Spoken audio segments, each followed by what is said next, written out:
When you think of the Pakistan Rangers, you probably picture their incredible border ceremonies, right? That whole spectacle of synchronized high kicks and intense stare-downs. But that's just one tiny part of the story.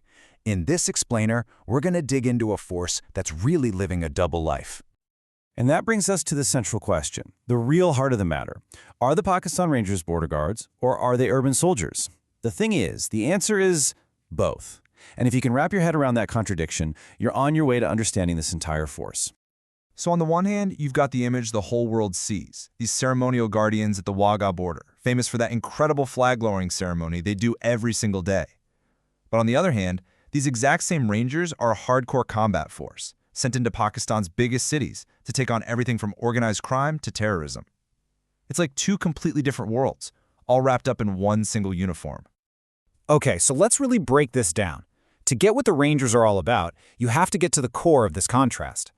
You know, probably the easiest way to think about it is with an analogy. They're kind of like a hybrid force. Part border patrol with that mission to secure the frontier, and part National Guard with a role in domestic security when things get serious. And make no mistake, this is not a small group. We're talking about a force with over 40,000 people. It's basically split into two big groups, the Punjab Rangers and the Sindh Rangers. Each one is responsible for a huge chunk of the country. All right, let's start with their primary job, their bread and butter, you could say, guarding the border. And the sheer scale of that job is just massive. The Rangers are on the hook for securing a nearly 2,200-kilometer-long international border with India. That is a colossal undertaking. But here is a really crucial distinction. The Rangers patrol the official internationally recognized border. They do not operate on the heavily militarized and hotly disputed line of control, the LOC, in Kashmir. That area is strictly the job of the regular Pakistan Army. It's a key difference that tells you a lot about their specific role. Okay, but this is where the story gets a lot more complicated. Because away from the border, the Rangers have this whole other life, this expanding and frankly pretty controversial role in policing Pakistan's own cities. So you're probably wondering, how does a border force even end up doing police work? Well, it all comes down to a special rule in the Constitution called military aid to civil power. Basically, it lets the government call in forces like the Rangers to deal with major crises when the regular police just can't handle it. And Karachi is the perfect case study. The Sindh Rangers were first sent into the city under these temporary powers to deal with a massive spike in crime and terrorism. But, you know, temporary can be a very flexible word. Those orders just kept getting renewed again and again for decades. Now the Rangers are just a permanent part of the security scene in the city. So how did this happen? How did this one-of-a-kind force even come to exist? Well, their 80-year history actually explains a whole lot about how they ended up with this really strange hybrid identity. It all started way back in 1942 with a British colonial unit called the Sindh Police Rifles. After Pakistan became independent, they were reorganized and eventually became the Pakistan Rangers.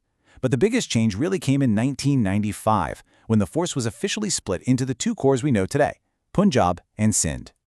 So, as you can imagine, having this dual role, being a border guard one day and an urban soldier the next, has put the Rangers right in the middle of a ton of conflicts, and it's created some serious pressure inside the force, for the organization and for the people in it.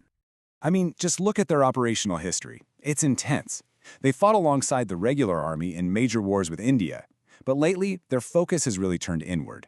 They've been on the front lines of everything from huge anti-crime crackdowns in Karachi to major counter-terrorism operations like the Red Mosque siege. But this kind of constant, high-pressure work comes at a human cost, and a really tragic incident in Karachi brought that cost into sharp focus when a deadly shootout broke out between a Rangers official and a local police officer. The analysis that came out after the event was pretty telling. Observers said this wasn't just some isolated incident.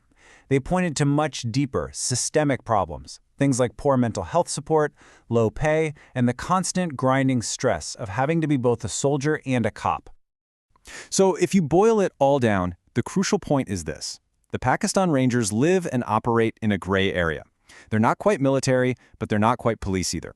They have this unique and incredibly challenging identity that's been shaped by 80 years of history and, well, by necessity. And all of this leaves us with a final, really important question to think about.